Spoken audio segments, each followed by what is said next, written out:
I'm Henry. I'm a senior program manager. I've been with NIHR for more than 3 years now and previously worked in international development.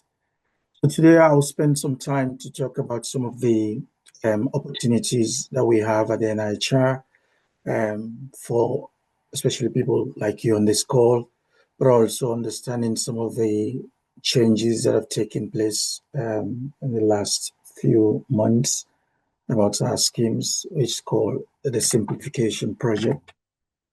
And where possible, I could also talk briefly about what are the competitive aspects of NIHR applications.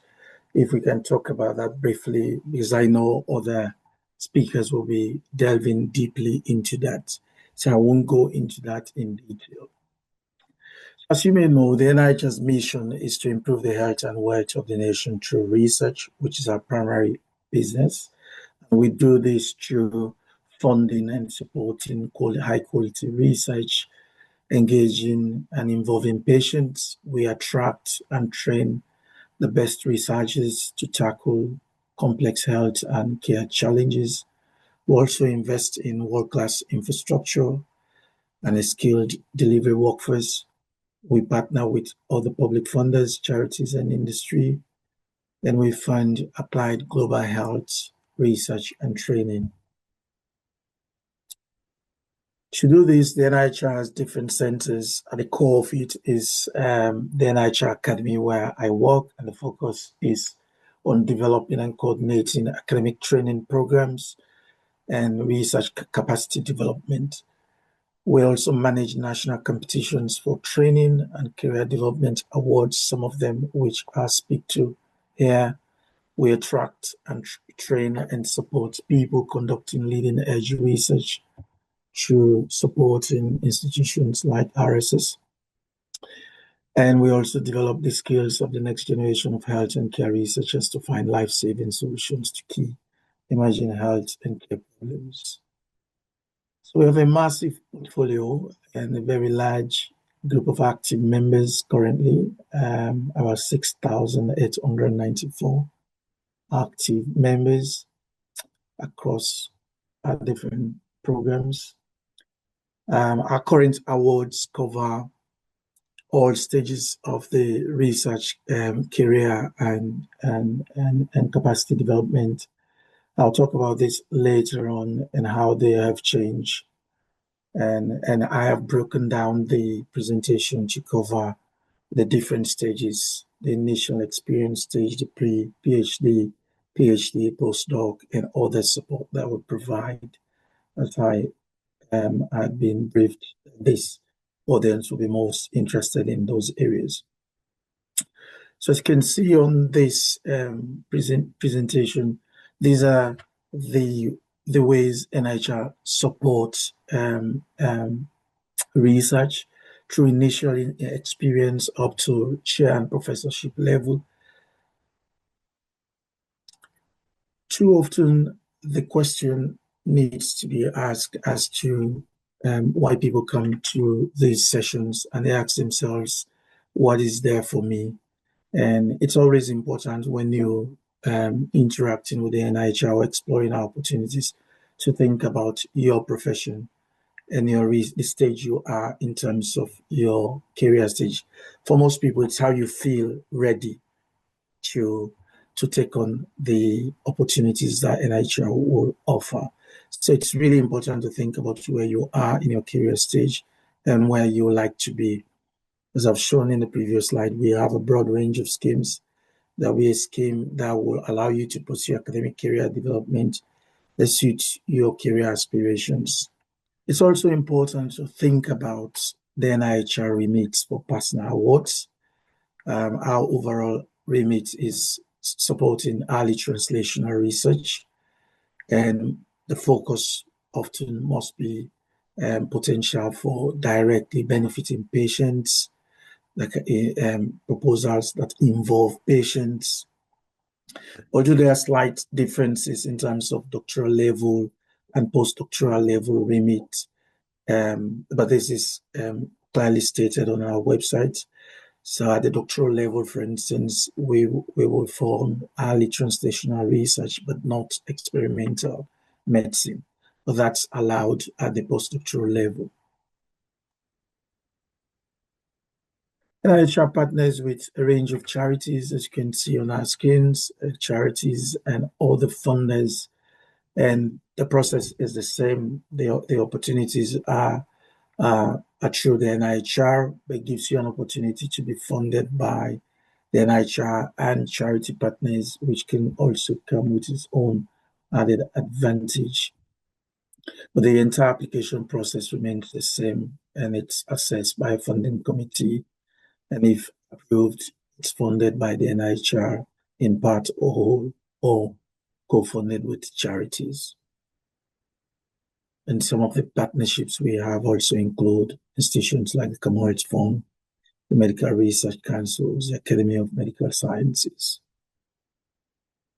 Now, let me talk briefly about the project that has taken place in the last 12 months going forward. Since 2018, NIHR has been working on breaking down barriers to career progression in research. We had a portfolio that had grown massively, and it was becoming complex for applicants and the people we want to target. So we decided to simplify our opportunities. However, we have to state that none of this simplification process actually impacted on the capacity of the NIHR to offer opportunities or targeting specific groups. So what happened was to make sure that those awards, which were classed as current awards, are simplified on the different career stages, particularly at the academic level. So our previous pre-doctoral fellowship, pre-doctoral clinical academic practitioner academic fellowship, pre-doctoral local authority fellowship, in-practice fellowship, similar at the pre-doctoral level, at the doctoral level, and postdoctoral level, have been simplified into one, simplified at three main levels. So at the pre-doctoral level, people who apply to one scheme, but they will be assessed by different specialized committees. Awards will be launched at the same time, and it gives people the predictability and it simplifies processes for people. So based on your profession or the type of research, you'll be assessed by particular committees.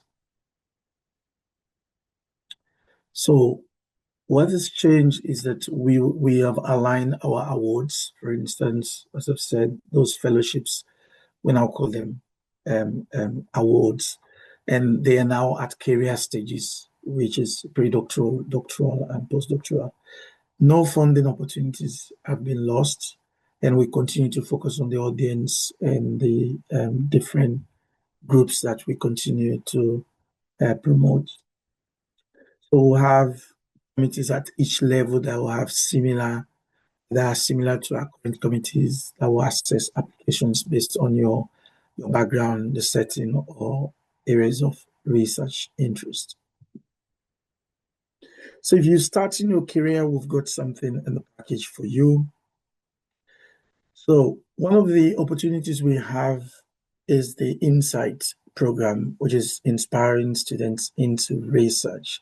So this program is delivered across 12 regions, which I'll show you in the next slide. It's basically providing a full range of research careers, from research delivery to academic, that attract students and recent graduates into those research opportunities.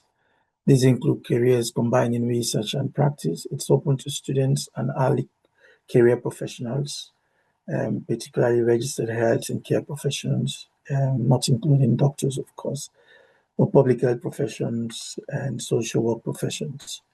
You will access them at regional centers hosted by universities that are shown on the slide. So, for instance, in the Northeast, Northumbria University, Newcastle, and a host of this you'll find on our website. Within the same level, if you're interested in starting your journey into research, you could also access our undergraduate internship program, which is designed to engage and attract students from underrepresented professions in the early stages of their academic studies to consider a career in health and care research. So how this opportunity works is that mid-career researchers can apply for to host up to 3 interns who will gain hands-on experience through a fully funded and flexible placement. So it will be people who at doctoral, postdoctoral level who could host some of these people, students, to give them the experience that they need to start their journey into research. We also have the new medical schools intercalated degrees and internship program. This is targeted at doctors and dentists within the new medical schools that opened after 2015. And these offer internship opportunities and intercalated programs for medical students. And it provides infrastructure support as well for those new medical schools. Our health and care professional internship program is also a good place to start for people who are trying to find their way into research and build a career in research at the early stages. So this provides 3 years of support for organizations to develop and deliver innovative internship programs. It's hosted by 12 in 12 RDN regions and will engage registered health and care professionals at the pre-doctoral level in research. Our pre-doctoral, pre-PhD opportunities have been simplified into the pre-doctoral award. And this is designed to help people advance their health and care research career at the master's level. So it's available to anyone working in local authority or any associated settings or registered health and care professionals working in the NHS. It's for GPs, it's for general practitioners, dental practitioners, etc.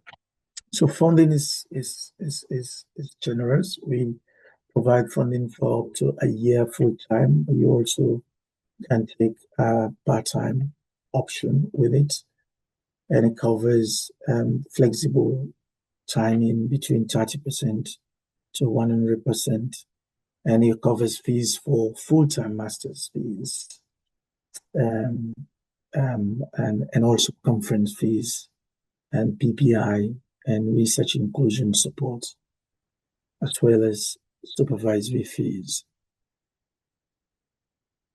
Academic clinical fellowships are also master's level research training for doctors and dentists. This funding will enable you to develop your academic skills along your clinical career. So it provides 25% protected academic training for junior doctors and dentists undertaking specialty. So funding covers a duration of 3 years, 4 years for GP, with less than full-time options available. And it also covers 100% of salary support, bursary for conference, travel, and access to formal master's level training. The PhD level is our doctoral award, which provides salary time for you to undertake a funded PhD by research in health and care. So it's open to all aspiring research leaders in health and care, and proposals must fall within NIH's remit. Applicants must hold a first class or upper second class bachelor's degree or master's degree. If you already registered for a PhD, that should not be more than 12 months at 100% of the time. So it's a 3-year support, full-time or part-time, between 0.5 to or full-time options Funding covers salary, your research, working with people and communities, conferences, training and development. And the training and development component is also very generous because that's not capped. It's based on the needs of the applicant. And you can also apply for co-funding with charity partners.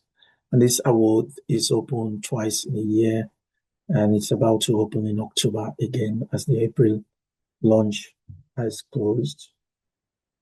Applications will be assessed by 3 main committees based on the applicant's background, as I've said, or type of research and setting.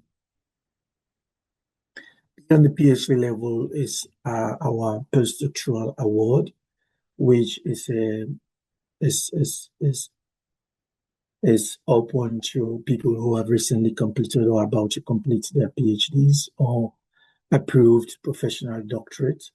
The eligibility of professional doctorate will be assessed by NIHR on a case-by-case basis. And this also provides generous funding for salary or research activities, research assistance, conference attendance, and training and development. The award can be taken up between 2 to 5 years, and recipients are permitted to apply for a second postdoctoral award in due course. Practice time can be included, and this is permitted up to 40% of the award time can be dedicated to practice time or policy role.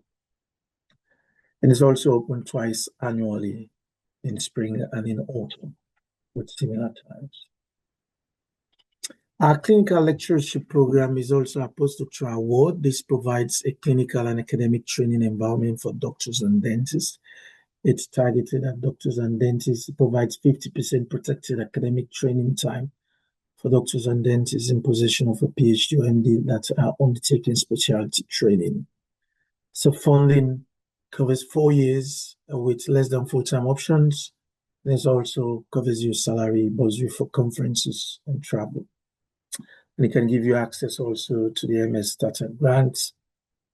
And it's launched twice a year, March for medicine and October for dentistry. Another of our postdoctoral award is the new Senior Clinical and Practitioner Research Award. Funding is available from the NIHR to support between 20 and 50% from individuals' current clinical or practice role to engage in research activity. Awards can be up to a maximum of 5 years and a minimum of 2 in duration with less than full-time options. The scope of eligibility for this for research activities is one that is broad, with the award able to be used by those leading research or looking to lead research in future, as well as those currently supporting the delivery of research who are looking to develop their practitioner academic roles. So there are also additional support that we provide for your career development, and these can help. For instance, our pre-application support fund helps provide extra support to those who need it to enhance their chances of making an application. It basically buys out your time to put in a very competitive application to any of our awards. Funding can be requested for up to 12 months, and it's a very popular especially for professions underrepresented within NIHR. It's launched 3 times in a year: January, May, and September. There are also short placement award that gives you up to 15,000 allow short placements in another parts of the NIHR, focusing on promoting networking, training in specific skills, collaboration, or connecting infrastructure and schools, and the one that NIHR. There's a local authority version, which is the local authority short placement award with similar requirements and funding levels as well. It's launched in September. This is open to people, individuals working in local authority settings and NIHR Academy members to enhance their career and undertake a short placement across either NIHR or local authority settings. Some people are interested in our development and skills enhancement award. This is something we also share with recent PhD graduates looking to enhance their skills. So this DSC award is an opportunity to develop skills and undertake training to support your next step as a postdoctoral applied health or care researcher. So it's kind of a bridge between people who are just stepping out of their PhD or planning to enter a postdoctoral level but need to strengthen their specific skills. So funding can be provided between 12 and 24 months and can be held between 50 and 100 the BTE. It helps provide support for salary, training and development, conferences, and mentoring. So to be considered for a DSC, you must show a strong commitment to a career in research that aligns with NIHR's remit. So that's all for some of the schemes that I'm able to talk about today, and I think it's relevant for this audience. There is more on our website that you can explore at any time. But I want to talk briefly, if time permits me, about competitive application, especially at the doctoral level. One thing, if you're thinking about an application or applying to any of our schemes, is to think about yourself, putting yourself at the heart of everything you're planning to do. It's about your potential to become a research leader. How can you demonstrate that you are on a trajectory to leadership? So this helps, if you look at these questions, it helps you determine the stage you are and whether you're ready for pre-doctoral or doctoral level application. And the panel will be interested in the evidence that you offer. If you've looked at collaboration, which you've already set up, or what are you doing about this, and how are you starting to develop other researchers? How will this fellowship be the step change in your career? So it's all about putting you at the center of it and helping you demonstrate that. It helps the panel to make the decision to identify with that application. Another thing to consider is a strong research program with very clear objectives. You must be able to demonstrate a strong potential for patient benefits and translating research activity into tangible outputs. Your proposed research must be appropriate for the questions being asked, as well as relevant and well within scope, and be able to provide sufficient details that are justified. Another thing to consider is a good statement of support. So it's very important to have early on conversations with your host organization, starting with your line manager or people you need to talk to. Your organization will need to back your application, either at the professional level or the academic level. And that statement of support is key to the assessment of the funding committee. And that must be tailored to your career development and provides a deeper insight into the candidate's professional aspirations. So it's really about you and how your organization understands you and the benefits of your proposal. And where possible, demonstrate a partnership between the host and partner organization to support the applicant's practitioner academic career for those pursuing a practitioner academic career. And evidence of the host organization's commitment to creating and maintaining an inclusive and supportive research culture is also key in your statement of support. Training and development is a key aspect of our doctoral level awards, and these are focused on developing you as a research leader. So it's very important for you to have a clear vision on your clinical and or academic career, where you're heading, and using the training to plug the gaps that you can find or strengthen your skills. Seek out the most appropriate training courses wherever they are, and sometimes those may be local or international. And you can consider placements abroad, which is also funded within the award. A strong supervision team is at the core of your assessment that the funding committee will look at. Choosing your supervisors, mentors carefully, how much time they can give you to you. Do they complement each other? What's your capacity? Can you demonstrate that you'll be able to manage them? Any externalities? Look as far as wide as possible, but justify how your supervision will be managed in practice.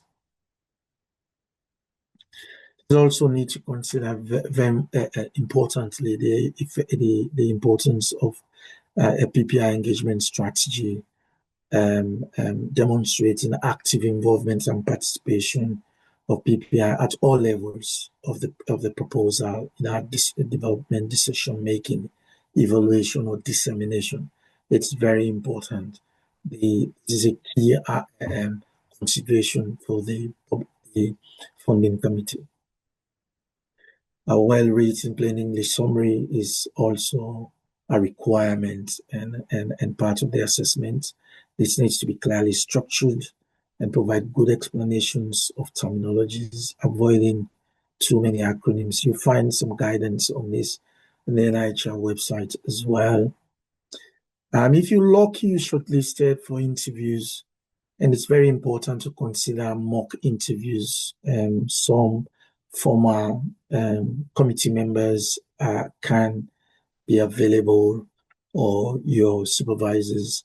But it's very important that your interview presentation is simple, clear, and well pitched. And it's because it's a major opportunity for you to provide additional details and clarify any concerns that the panel will have. Where possible, acknowledge areas for improvement, which the committee can also provide feedback on. So overall, the application process, especially at the doctoral level, will involve the following. The competition opens twice in a year, sometimes over 2 months period, and guidance notes are provided in advance. We advise that you take enough time to prepare for your application, because it's not, and these are reviewed and shortlisted, and interviews can be held, usually with a panel of 8 to 12 members. Candidates are notified of outcomes, and then if you're successful, a contract will be developed